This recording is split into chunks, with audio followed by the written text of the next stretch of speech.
Welcome to the Drooling Moose Podcast, where we talk everything homesteading, off-grid living, self-reliance, and self-sufficiency. This is episode 12 of the Drooling Moose Podcast, and I know the last couple episodes have been a bit short, and I've basically just kind of given some updates, but this week I've got a full episode for you. I'm going to be talking about considerations for new homesteaders in deciding where to homestead. I've put together a whole run of podcast episodes, trying to get them done here. I've got this time off, so we're going to work on this. And the one thing I'd like to do, though, is I'd like to have some listener feedback and Q&A shows. So if you have any questions, comments, anything you want to get my opinion or take on, anything like that, just go to droolingmoosehideaway.com/podcasts. Click the orange button that says start recording. I'll have a link down in the show notes as well. But leave a voice message or a question. It's like the old school call-in radio shows, but you don't have to spend an hour hitting redial constantly trying to get through. So there's always that. All right, so like I said, we're going to be talking about considerations for the beginning homesteader when they're considering where they are going to have their homestead. And so we're going to get into that. Before we do, we'll just do a quick word from our sponsor. No more. Say it loudly and proudly. In other words,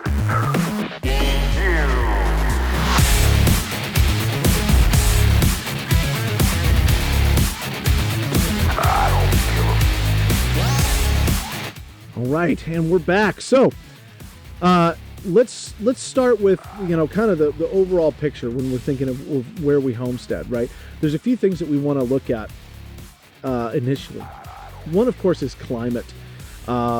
Different people like certain climates, and also the climate where you're at is going to limit or change what it is that you're going to be able to do as far as what kind of plants you're going to be able to grow, animals you're going to be able to produce, what your growing season looks like. That all is going to be very much dependent on climate. How much irrigation are you going to have to do? Do you like cold weather? Do you like hot weather? That type of deal. So part of it is your personal preference of what you like, but also what are your goals? What are the things that you want to do? And is that going to be reasonable where you're looking to homestead at? For example, if I wanted to be a citrus farmer, this is not the best place to grow citrus. Maine, I think I've heard of some people growing a few types of citrus, specific types, but it's not something you're going to do very often. But, at the same time, I've got a great climate here for growing things like blueberries. So it all depends on what you want to do when it comes to that. So climate is going to kind of change your overall big picture, what part of the country or part of the world you want to, settle in at. Some people like the winter. I like winter. Molly and I, we love doing winter things and stuff like that. Don't have a problem with snow. Some people absolutely hate it. I can't stand the heat. I don't like hot and humid. I mean, as it is, it gets hot and humid here. Too much in Maine, it gets too hot and humid for what I like. I just suffer through it.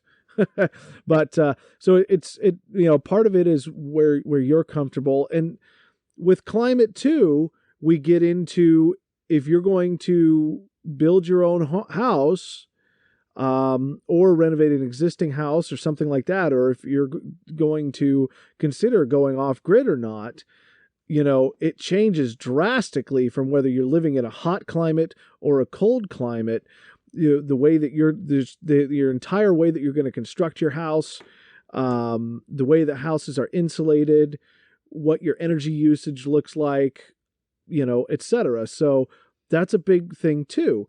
Understand that, it's quite easy and cheap for us to heat our home here, because we can heat with wood and we have plenty of wood. We're surrounded by forest here and lots of firewood that doesn't cost us anything other than time and a little bit of, gas and maintenance for the chainsaws or whatever. But, compared to purchasing energy of some kind, it's extremely cheap to heat. We wouldn't be able to cool that way, right? If we were in a very hot area and we needed to cool, we needed to run AC or something like that, then we're talking about having to use electricity or something in order to do that. And that means larger off-grid power systems and stuff like that. So, there's just all these different considerations you need to look at when it comes to climate, not just where are you comfortable, but you have to look at, depending on what you're going to do, and we'll get into some more things here to consider, but whether you're building a house, whether you're buying an existing house, an older house, a newer house, you're between hotter climates, hot, dry, hot, humid, cold, wet, depending on what those climates are like, is going to really make a difference on energy needs and stuff like that with a house, and the way a house should be constructed to be able to handle those type things. So, if you're somebody that really, really, really wants a basement, and a basement is a deal breaker for you, there's certain areas of the country where you're just not going to find houses with basements, due to the climate and the soil and stuff like that. So, and then again, what kind of crops do you want to grow? Is there one specific type of fruit or vegetable that you are just passionate about that's only going to grow in certain climate regions? So that's just certain things to consider. The length of the growing season. Our growing season here is not as long as many other places, but it's intense too. Like, pretty much, you put seeds out there, they will grow. Like, things grow. They grow well, and they grow explosively. Springtime's like an explosion around here.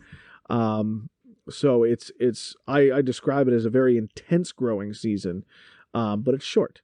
Whereas I've been to some places where they have very long growing seasons, but you just don't get that explosive growth. It seems like everything just kind of takes its time growing.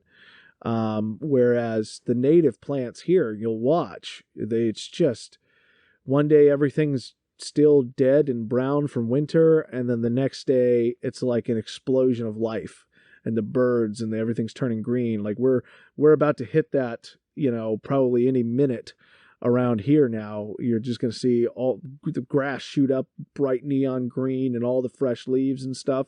It's intense. But there's pros and cons to the different climates. And so after you've looked at climates, one of the things that you're probably going to want to look at as well is the politics, as well as laws and freedoms in that area, whether it's an area of the world or a different state or area within a state in this country. It's just no secret that there are certain political movements or parties that are going to be more friendly to certain ways of life than others.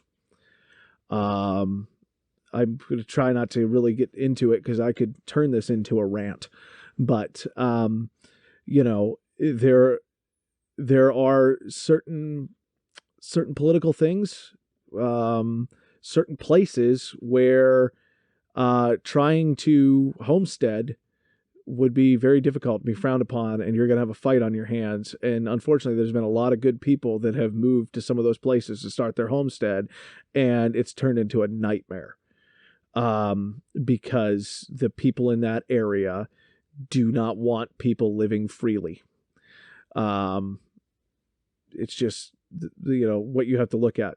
So look at the laws and so I would say look at the state level and then look at the local levels in those areas where you're considering as well, because oftentimes the problems that people have when they're trying to homestead is not big federal regulation. It's the local stuff, the local town or the local county that just makes trying to live your life self-sufficiently and trying to grow your own food, they don't want you to do that. And they will make it hell for you to try to do that. So I really do your research ahead of time. Know the political leanings of the people in that area. Know what the laws are. Know the certain, are there food sovereignty laws? Are there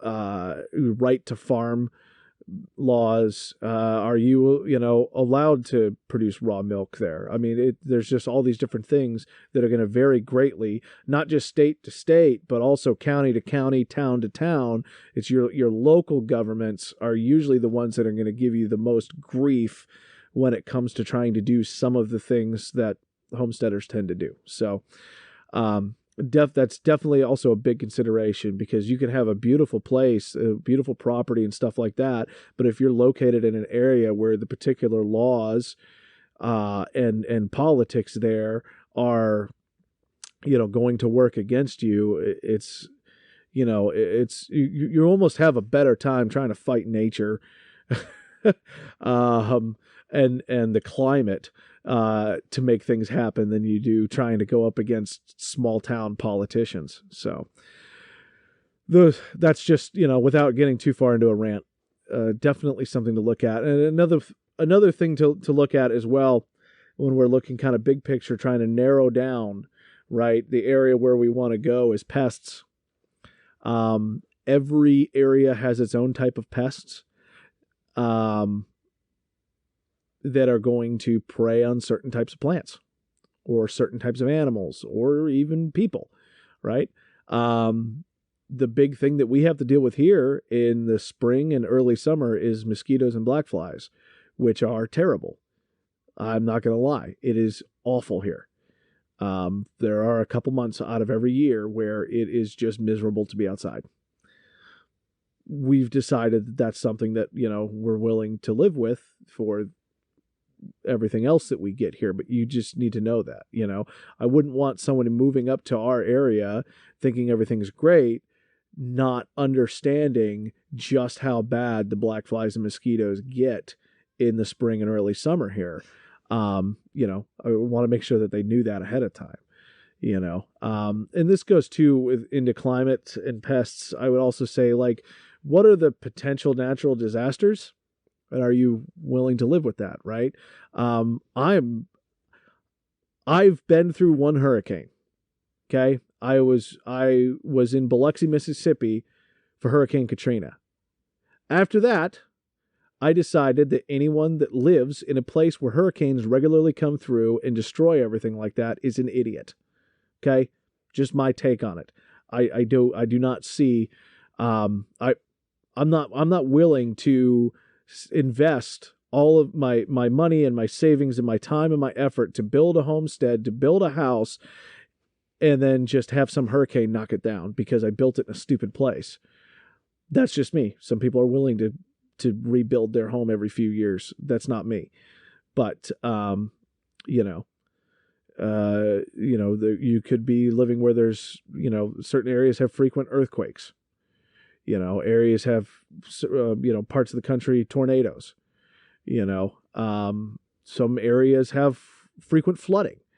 The worse we get some nasty nor'easters that knock down trees. They'll knock out power and stuff like that. But it's nothing. It's, not like a hurricane. I mean, with nasty windstorms, but not like hurricanes destroying your house unless a giant tree falls on it from the wind. Generally you're not going to have your house destroyed by a nor'easter. Maybe it was some minor damage, but, we get blizzards, and you can get snowed in here, and that's fine with me. I'm okay with dealing with blizzards and snowstorms. Some people aren't. Some people would rather take their chances with hurricanes. So again, it's kind of a personal thing, but understanding, what types of things are in those areas. I think it's crazy to live in a place with hurricanes, and there are plenty of people that live down south that think it's crazy to live in a place with snow.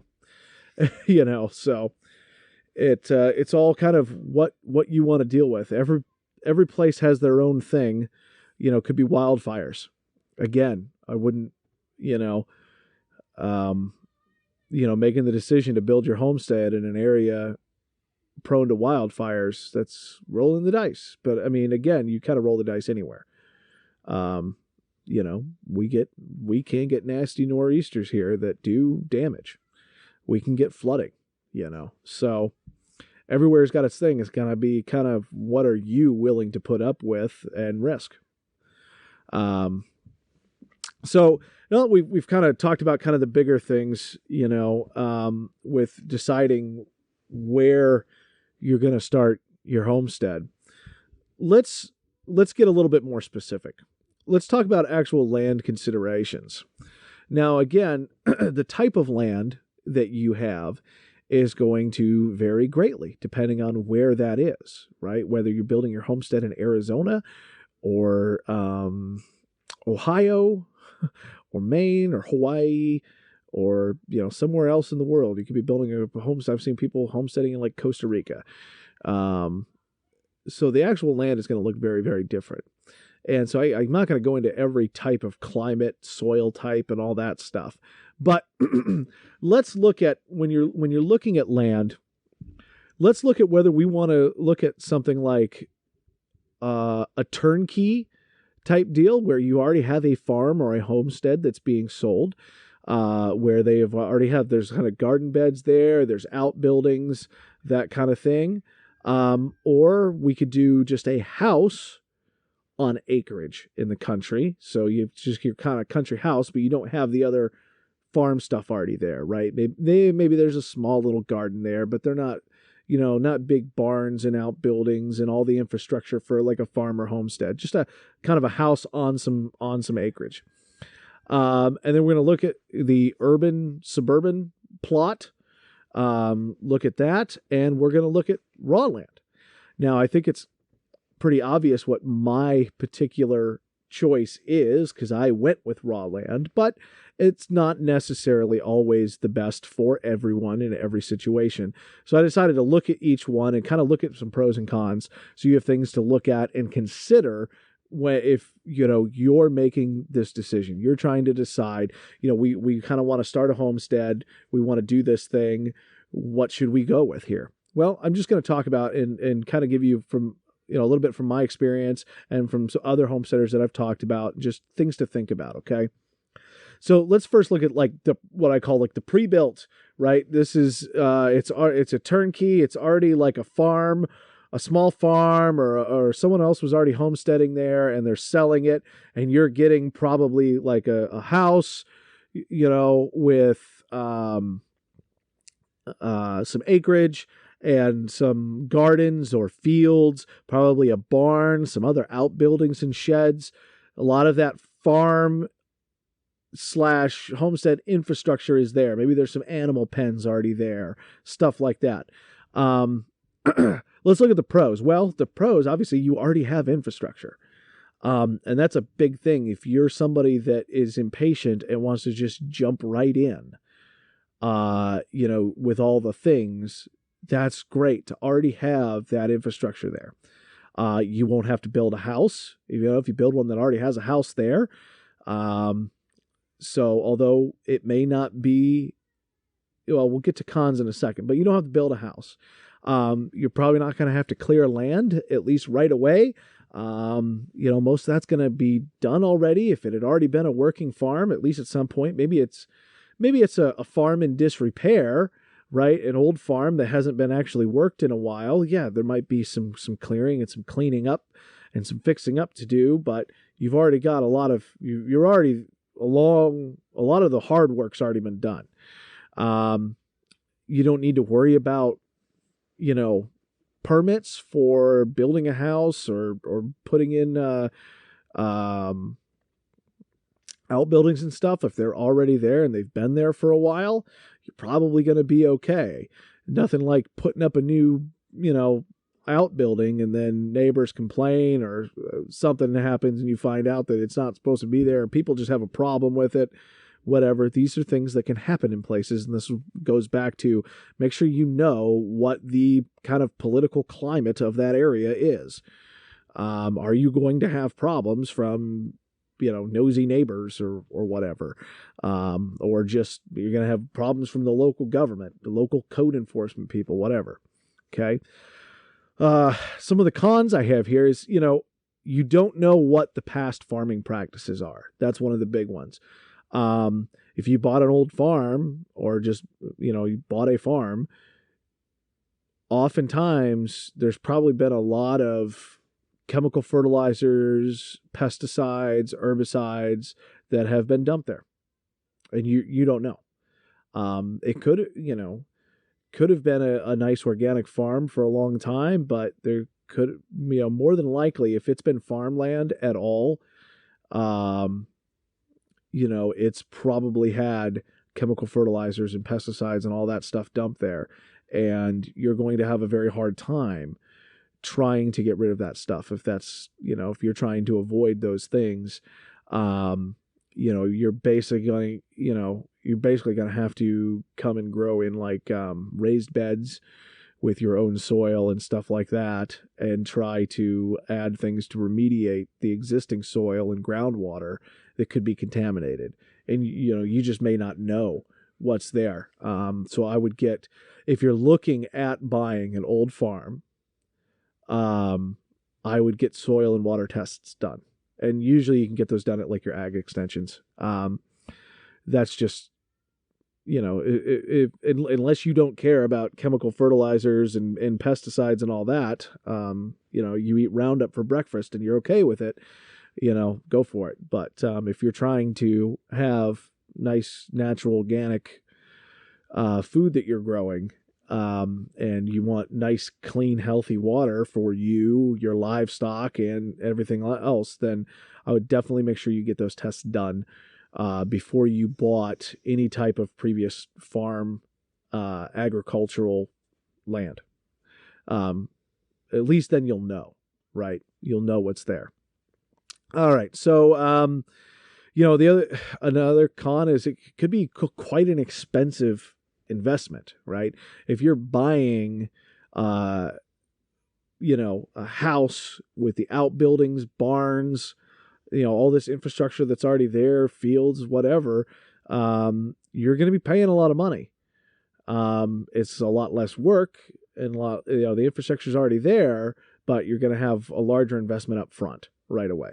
So that's in my opinion is a big con. But it also is a good investment. You already have those buildings and stuff, but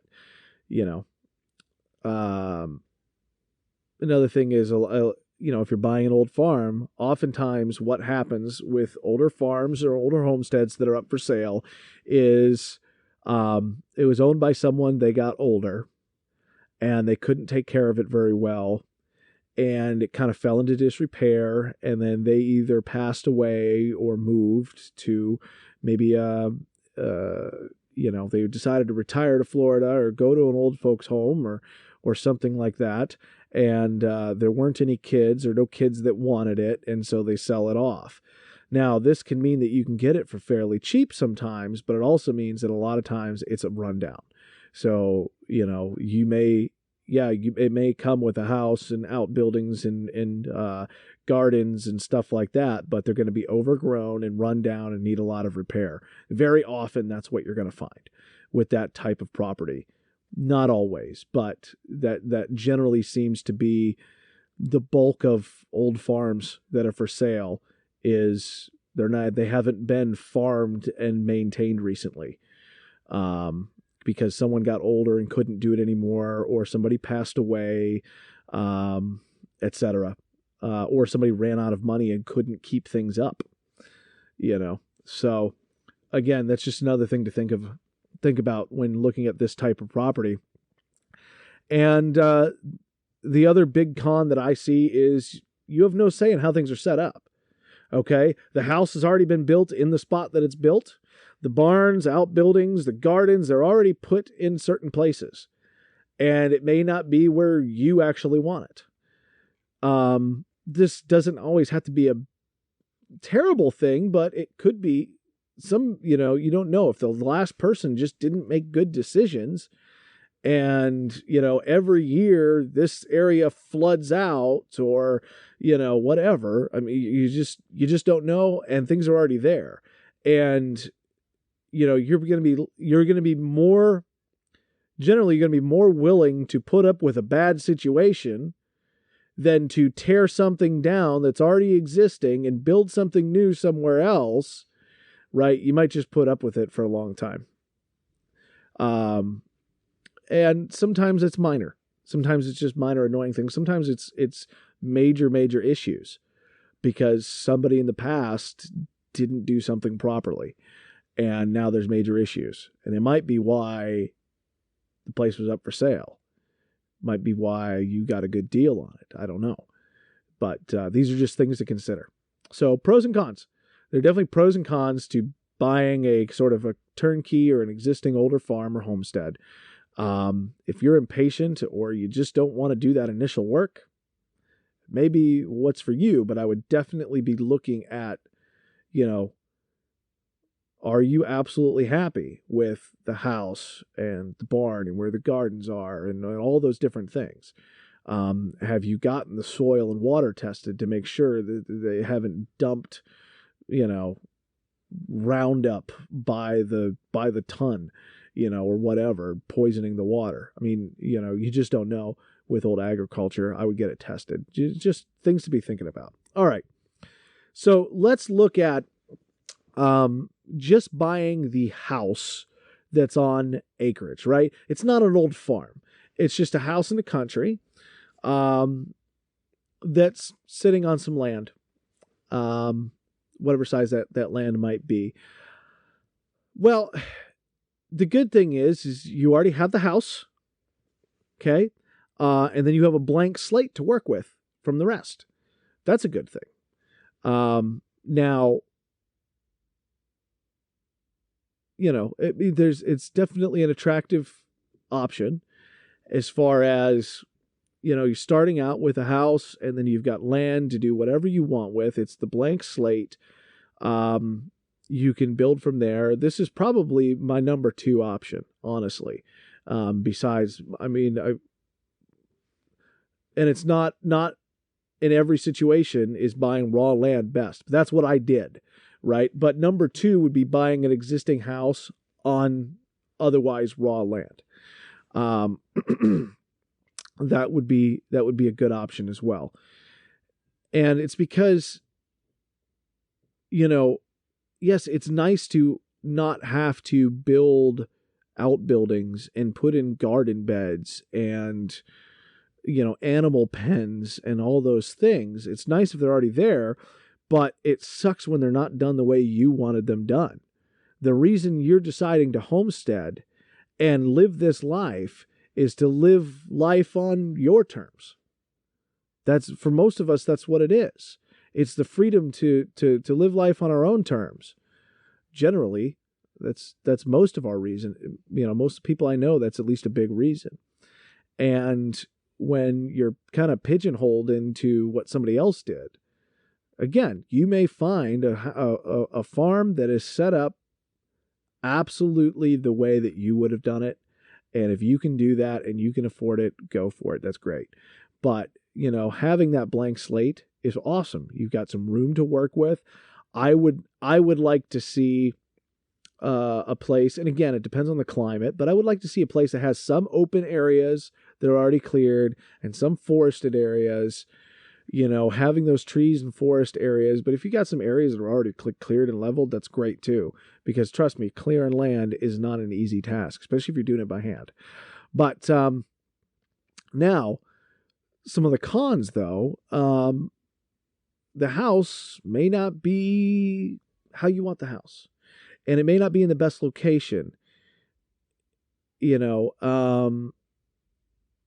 Also, if you were looking to go off grid, possibly, because I'm not making this only for just people trying to do off grid homesteading. This is just homesteading in general, but many of us do off grid. The house may not be oriented properly for good solar exposure, for passive heating and cooling or whatever. People build houses in really ridiculous places and really ridiculous ways that they're oriented for silly reasons. Sometimes it's just that's the way the street runs. And sometimes it's, oh, but look at the beautiful view we have. But the house is just faced the wrong way. I mean, it's, so that's one thing with the house already being there is that house is, you better be happy with that house. And if you are looking to off-grid, you need to look at what it's going to take to retrofit that for off-grid use. If it's already there, unless it's already an off-grid house, how are the utilities set up? Are they on a well? What's the well like? If it's on septic, what's septic like? And this goes for any of these kind of, if you're buying a country home, whether it's an old farm or not, if you're not used to, if you've always had kind of those public utilities, understand wells and septic systems, and what, how much the maintenance on those can cost and how often that's going to need to be. And I would have them checked out before you buy those. I would just know about it, because I know there's a lot of people that have never, most of my life I've lived on a well or septic or both, or, something like that. I've dealt with it a lot, but there's a lot of people that haven't. So understand what living with a well or living with a septic system is like. My thoughts, other considerations, if you're buying just kind of the house on some acreage, is, if you're looking to then build outbuildings, animal pens and shelters, barns, sheds, that type of deal, that most homesteads on some acreage, you need and want some outbuildings. Know what your building codes and zoning is. It could end up being a problem for you down the road if you don't know. So make sure you know that, hey, if I want to build, before you buy the house, buy the property, if I want to build a barn over there, is that going to be an issue? If I want to put a shed here, is that going to be an issue? So, know that kind of stuff. And the other governmental BS is what I actually wrote in my notes here. Other governmental BS. Who is going to try to stop you from doing the things that you want to do, right? And this is the thing. If there's already an existing farm there's been a farm for a long time, probably going and farming there, homesteading, isn't going to be a problem. But if it hasn't been farmed there, and you go to put in a farm, you may run into problems. You may run into neighbors that live in the country that are going to start complaining about the sound of a cow or a rooster or whatever. And are you going to have problems? You need to know these things. I'm not saying don't move there. I'm not saying don't do this. I'm saying you need to know ahead of time, because too many people have had too many problems like this. Are you going to have an issue with having a farm stand out front, or, people coming in and parking and running a business from there, that type of deal? You need to know these things ahead of time. And this goes for really buying any of these properties. But, all right, let's look at the urban or suburban lot. Now, you may be looking at a suburban lot for doing some suburban homesteading. Chances are you're already in one, and you are impatient to start homesteading. You don't have to have acreage. There are certain things that, sure, having acreage is good for, but you don't have to start homesteading, right? Homesteading is really being self-reliant, being self-sufficient. It's producing as much of things for yourself and consuming less, right? Producing more, consuming outside stuff less. That's generally homesteading, as a lifestyle. But, there are definitely pros to homesteading in urban and suburban lots. And these are things you can do. Maybe, like I said, you're already living in this and you really want a homestead, but maybe you're not ready to buy land, or you just haven't found it yet. And that's what this video is for. People that are looking for that land and want to know what to look for. So one of the other big pros to homesteading in urban, suburban areas is convenience. You're close to things. If I want to go to a Walmart, I have to drive 45 minutes just to go to a Walmart. If I want to go to a Home Depot, I got to drive an hour. Okay. And there's a lot of other things that are even further. Trust me. Some of you people would be shocked to know where the nearest Target is. So for some people, that's important to be close to things.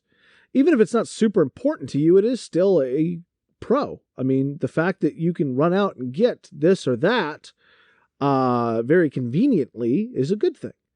Also, you generally tend to be very close to your market. So, and I'm going to talk about this a little later, but, when it comes to, if you're homesteading and you're producing products to sell, right, being way far out in a remote place isn't always the best thing.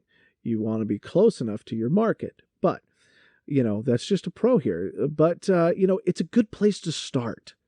Okay. Especially if you're already living in an urban or suburban lot. Okay. I don't care if you have an apartment. Okay. It's a good place to start. Start learning. Okay. Start saving money. Okay. To buy that property if that's where you want to be. Okay. Because I'm going to talk about the financial aspect of this in a little bit here, but it's just a good place to start because you can just grow some tomatoes. You can grow a tomato in a window or some herbs, kitchen herbs in a window, if that's all you have.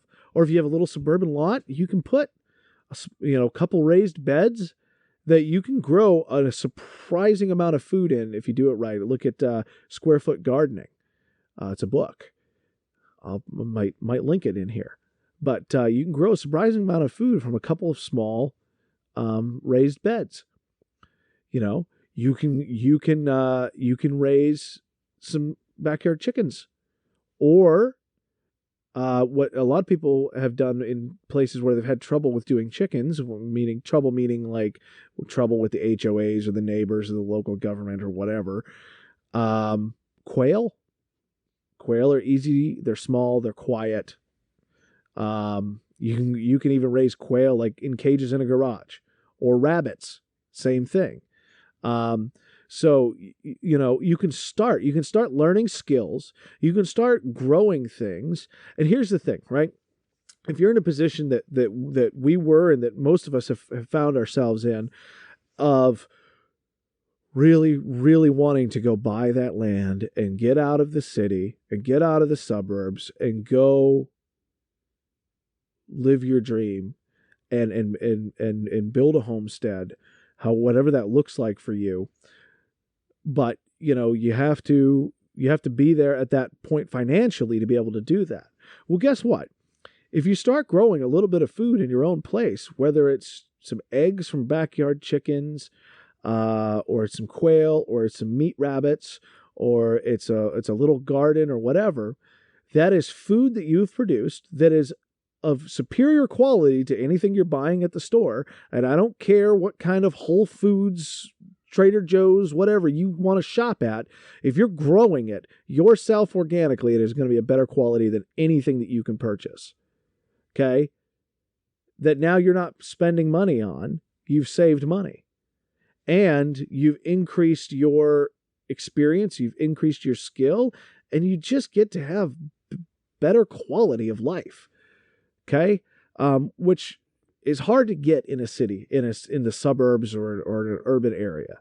It's hard to have true quality of life. And a lot of people don't understand that until they've gotten out of the city or out of the suburbs. But, it's a good place. It's a good way. It's a good place to start. Don't wait until you've got, if only I had 5 acres. You don't need 5 acres. A lot of people don't want 5 acres. Some want an acre or 2. You can do it on a patio. You can grow food in a window. So don't wait to start if this is where you're at, because there's some real pros to this. You convenience to things nearby, and less that you have to manage, so you can really intensively focus on a small amount without getting overwhelmed with a large property and all the things. It's a good place to start. But there are some cons. A lot of times you'll have limited space to grow, limited, space to have chicken or quail or rabbits or whatever, but you can get pretty creative and grow things, produce things. And you're generally limited by, if you're in one of these urban or suburban areas, the local laws are going to be even more restrictive. You may have HOAs and just nosy freaking neighbors that have a problem with people living their life, and you're going to have to deal with that. So just, I'm not saying that you should follow every law to the T. I'm not saying you should go out and break the law. What I'm saying is there are creative solutions to some of these problems. And then, let's see, I put, other considerations here. This is a good place to start homesteading when you look while you're looking and saving up for land. All right, so let's talk about the other thing. The last one, this is the last category I have. And again, I've my feelings on this are, quite well known. There are pros and cons to buying raw land. Okay. The pros, it is a blank slate that you can do whatever you want with within the confines of your local laws and the local politics and the climate, right? So that's where, we need to nail those things first, right? Nail all that down before we start looking for land. We need to know what we're willing to and not to put up with. But, it's cheaper to start. It's a cheaper initial investment. Raw, empty land is going to be cheaper than land that's developed. Land that has a house on it or outbuildings or whatever. Especially if you come by land like what we have where there's nothing. There's no utilities nearby or anything. Okay? It's much, much cheaper. Okay? It's a good place to start if you just need to get out of that city and you've got some money, but maybe not so much, and you just need to get started. But you're going to need a place to live. And that can take many forms. It could be a camper, could be a tiny home, could be a tent, a yurt. A lot of that's going to depend on your family. How big is your family? Okay. Your significant other, what they're willing to put up with, and it's going to depend on climate, of course. So, but you'll need a place to live. Well, you build a house. You're going to need to build a house, or you could bring in like a mobile home or something. If that's not a way that I would suggest. I would not suggest. You've invested in this land. I wouldn't suggest that your permanent residency solution is like a mobile home or a prefab. They just don't appreciate in value, right? And they just don't last as long. I would suggest you build a house properly. Now, if you're doing it as your temporary, you're going to move a mobile home onto it to live in while you build up the homestead and eventually build a house and all that stuff. That's fine. Listen, I spent like almost all of my childhood growing up in a mobile home. Okay. It's lived in several of them. I'm not looking down on people for living in mobile homes. What I'm saying is that they are not a good investment. Long term. They're just not. They don't increase in value. They decrease in value. They're like cars. You buy a car brand new, you drive it off the lot. If you went to sell that car, you'd get less for it, the very next day, 20% or something. Okay. Mobile homes operate very much the same way. They do not increase in value like most houses do. They decrease. So just know that, it's not that, and honestly, I'm one to talk. The way I've done things here is not really been with an eye for increasing my property value. But I mean, the fact is a mobile home is just not going to last as long. It's not going to be as energy efficient, etc. It's just not what I do. long term, permanently. Temporary, that's fine. I think it's a great option. If you've got one already, or you can get one cheap and move it there, that's fine. Some people do like tough sheds. Again, not something I would recommend. I know many people that have bought the prefabbed shed that they were going to live in for a while they built a house, and almost every single one of them regretted it. Every single person I know that's done that has regretted it. It just costs way too much money for what you get, when you could have just put that money into building the actual house. So you can make it what you like. It's a blank slate. And it is a cheaper way to get acreage. There are cons, though. These are some serious cons for a lot of people. It all depends on what you're willing to put up with. They're difficult to finance. If you're looking to finance this real estate, which I will address here in a little bit, I do not recommend. But if you're looking to finance it, you're going to have a lot of difficulty financing raw land. You cannot get a traditional mortgage. You're going to have to talk your bank into underwriting it. Usually they'll only do it if you already have a construction loan. So they're only going to loan you money if you already owe a bunch of other money. It really doesn't make a lot of sense. So if you want raw land, there's only really a couple options. One, buy it all in cash, or two, do something like a land contract, which is kind of like a rent to own, lease to own type deal. Those are generally the only two ways to get raw land. You may be able to work with your bank, but it'd basically almost be like a personal loan. It would have to be cheap enough that you could take out like a personal loan for it, basically. So, there may be some other ways, but this is generally what I find to be true, that if you're trying to finance the purchase of raw land, you're going to have a lot of trouble doing that. So, again, I'll talk about, you're not going to have a house to live in until you buy something, build something, whatever to put there. We lived in a camper, and then a tent, and then we're in this kind of unfinished, small cabin, you could call it, that we've built. And we're building the main house. We're starting on that. This will get finished at some point, but I'm not even putting my money into finishing this. I get studs for walls. That's fine. This isn't going to be the main house. And so eventually we will finish this out. After like the main house is done, I'll come back and finish this out into like a nice guest cabin or something. Or maybe one of the kids will move in here. We'll see, as they get older. But, there's different ways of going about this. I can just give you some recommendations of pitfalls. The people that I've seen do this the most successfully are the people that generally are willing to live in a tent for a year or better, or like a really cheap camper or something like that. Right. I'm thinking about like, Gridlessness on YouTube. They did a very similar thing to us. They came out here and they were in a tent while they built a house. And they've been very successful with their place. I think we're doing pretty well here. I've seen a lot of people fail, though, and they're generally, what I see is they spend way too much in the beginning, where they'll spend a whole bunch of money on a tough shed, or spend a bunch of money getting a house built for them that's more than what they can afford, that type of deal. So it pays to take your time, save your money.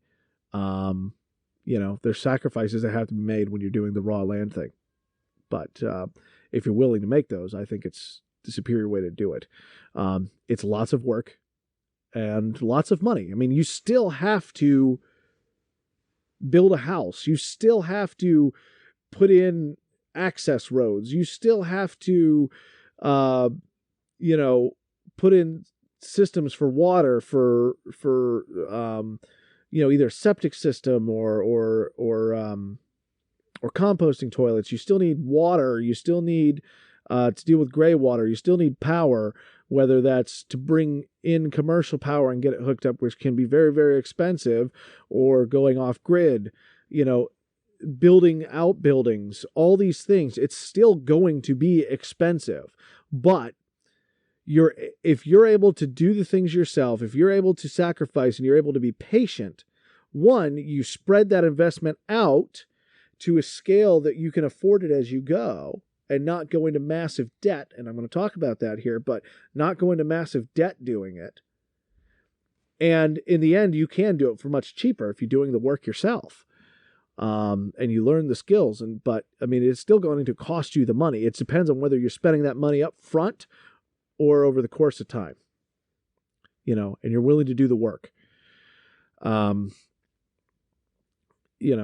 So there's pros and cons, raw land. I mean, if you buy forested land like us, I mean, I can't do anything without having to clear land. I don't have any open space whatsoever. Some places already do. There might be open fields on the property or whatever. This is completely forested, right? I can't plant trees until I cut some more trees down, right? If I want to plant an apple tree, I got to go cut some trees down so that I can plant the apple tree. So there's room for it to grow, So just know what you're getting into. I'm not saying any of these options. I'm not saying anyone should or shouldn't do any of these options. I'm giving you my take, things to consider, just reality from the standpoint of someone that's been homesteading now for several years. And, these are things that you need to think of, things that a lot of people don't think of, some things that I didn't think of at the time. So some other considerations, some building materials and methods are not suitable or legal in many places. Okay. So some of you guys out there, you want to build your house out of straw bale or mud or whatever it is. I'm not discouraging you. What I'm saying is that's not always suitable in every climate, and you're going to have legal problems in many places as well. You need to know that going in. You need to make sure if you want to build your house out of mud and sticks, that is something that can be done on the property that you're looking at. Okay? There's all kinds of crazy building materials, building things now. They're build them out of cordwood, build them out of straw bales, build them out of basically a cob or mud. I just call them mud houses. Build them into the side of hills, building them with concrete, whatever it might be. There's a lot of these alternate building methods and materials, and I'm not saying any of them are bad or good. What I'm saying is you need to understand, just like anything else, there are limitations. There's limitations to the climate that particular building material will work in, and there's limitations to what you're going to be allowed to do in that area. So you just make sure that you know that ahead of time. Just something to think about. If you're looking to go off grid, if you're looking for a piece of property to go off grid, you need to be looking at certain things. Solar aspect, if you're looking for solar power. Okay. I don't suggest mounting your solar panels on your roof. They're generally better on a pole, but if you want to do it that way, you better make sure that your roof points the right way. Okay. If that's something you want to do, you just need to know what your solar aspect is. You need to know the climate if solar is going to be good there. Same thing with wind. Wind energy may be great in some places, terrible in other places. Know that. Look at it from that property. If you're looking to go off grid, look at these different things before you buy a property. When you're looking at it and you're trying to make a decision on a property, think about solar. How would you put solar? Where would you put solar? Look at what the solar schedule is. How many days of sunlight does it get, etc. Look at wind as an option. Look at hydro as an option. Okay, and just understand these things ahead of time. Does a property have hydro potential? Yes or no? Is that a deal breaker for you? Yes or no? So I would just look at those different things. And of course, price. Price is going to be one of the biggest factors for most people. And this is where I'm going to talk about debt a little bit. Okay.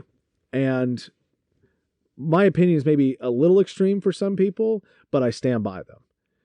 And that is that if there's one piece of advice, no matter what any of these options that you try, this is my biggest piece of advice. Do not go into debt homesteading. Do not build your homestead on debt. That's the number one killer of homesteads and homes. Okay. Don't go into debt buying tractors. Don't go into debt buying prized milking goats. Okay. Take your time, save your money, be smart, purchase the things that you can afford, invest, consider your homestead your investment. Okay. It's an investment just like any other investment. It really is. Would you take out a loan to invest in the stock market? Would you? Most people, I think, would say no. All right. I wouldn't take out a loan to invest in homesteading or invest in a tractor or invest in a whatever for the homestead. There are, especially if there's another way to do it. Okay. If your options are, okay, go into debt to get this thing, or find another way to do it, or just have to wait a little while to do it. Okay. Wait a little while to do it. Or you do that other cheaper option that you don't have to go into debt for. Okay. Get the tractor later. Get the shiny new whatchamacallit later. Don't go into debt over it. And I'll that's that's my rant. But I mean, that's definitely a big consideration here for most of these things. Is the debt, etc. And I bet that most homesteaders will give you the same piece of advice. Do not stay away from debt when you're homesteading. Number one piece of advice. And that goes into also purchasing property. And I understand most people do not have the money to purchase real estate just in cash. I would say be smart. Okay? Just be smart about it. I understand that. But, don't go and and buy a piece of property on credit and then go and start also buying tractors and wood splitters and all kinds of things with credit as well. I would say do not have, if you're going to finance your homestead, the land, you should not have any other debt.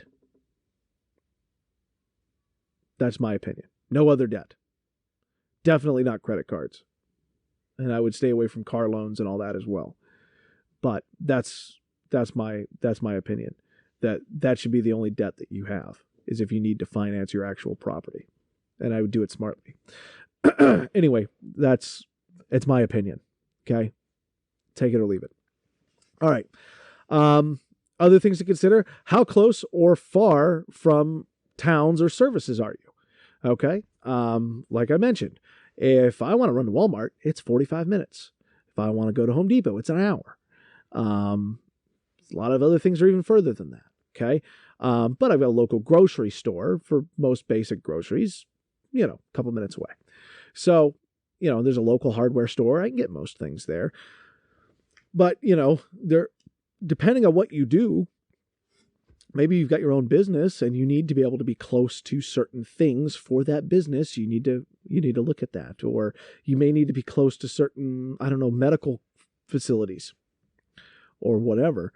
These are things to consider. And this really is kind of for just general buying a home advice anyway, but especially when we're talking about homesteading and buying acreage, usually out in the country,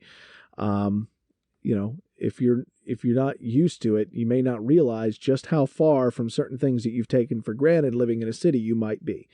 And this also goes to, if you are producing things on your homestead, or if you plan on producing things on your homestead to sell as your income, then you need to make sure that there's a market for it close enough by to make it worth it. If there's not a market, for your, whatever. Oh, I just spaced it. But if there's not a market for the special tomato that you're selling for $100 a tomato, because it's this special super tomato that only certain people, hipsters, are comfortable paying for, right? You need to live close enough to the hipsters that are willing to buy the special tomato. That's my analogy for that. My example. You know what I'm saying? I mean, it's common sense. Just know how far from certain things you're going to be, and be okay with that. All right. Or find another way to do certain things. Schools is a big thing for some people. Again, this goes to moving pretty much anywhere. In the schools, we homeschool our kids, so it's really not a big deal for us, but for some people it's an issue. So make sure you know the schools. And a big one, a lot of people don't realize that there are still plenty of places with no high-speed internet access. This is one of those places. I have to go down to the end of the driveway out at the edge of the property to get enough signal to be able to do things like uploading a YouTube video, and it's all hot-spotted through my cell phone. Okay. I have very limited access on cell phone internet here, actually at the house. I can't even upload something like a YouTube video or my podcasts. And I'm okay with that. We're working on it. We're looking at improving that, but understand that you may not have internet access. You may not have cell phone reception. Okay. There is only one cell phone provider that has any service here in our area for miles. The only way for us to get internet currently is through our cell phones, which we end up having to pay a lot of money to one company that kind of has a monopoly on cell phone coverage in our area.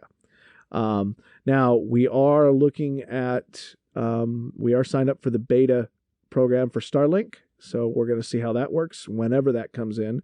I actually need to contact them because they were supposed to send out a kit. I haven't gotten it. But we'll keep you updated on that as well, on how well the Starlink works. Another thing to know is access. Okay. There's lots of land for sale out there for really cheap, that there's no road that goes by it, right? So unless you have a helicopter, or some places a boat or something like that, right, you're not gonna be able to get to your property. Or you may need to go down a rough 4x4 trail or something like that in order to get there.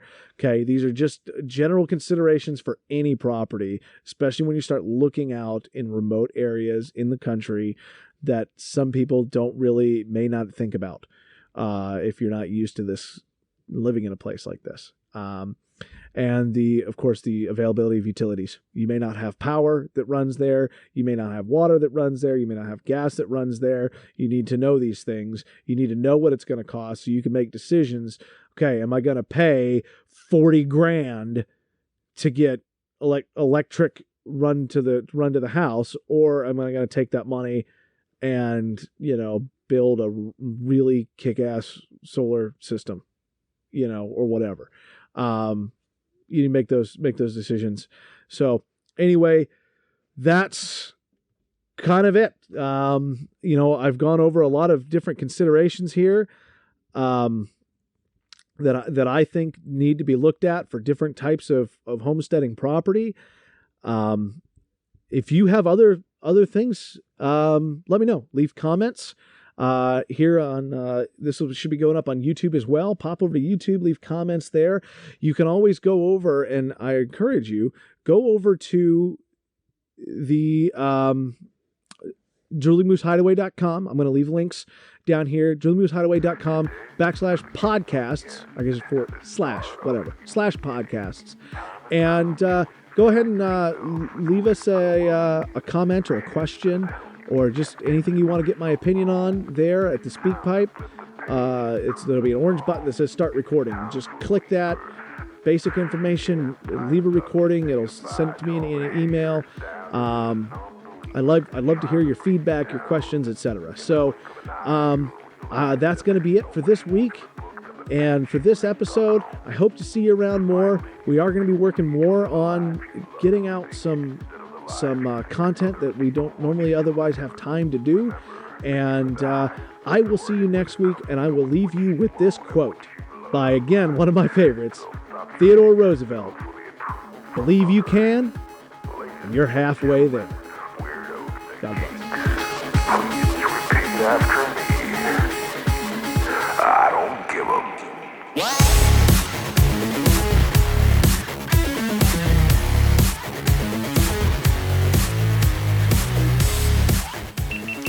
Love it.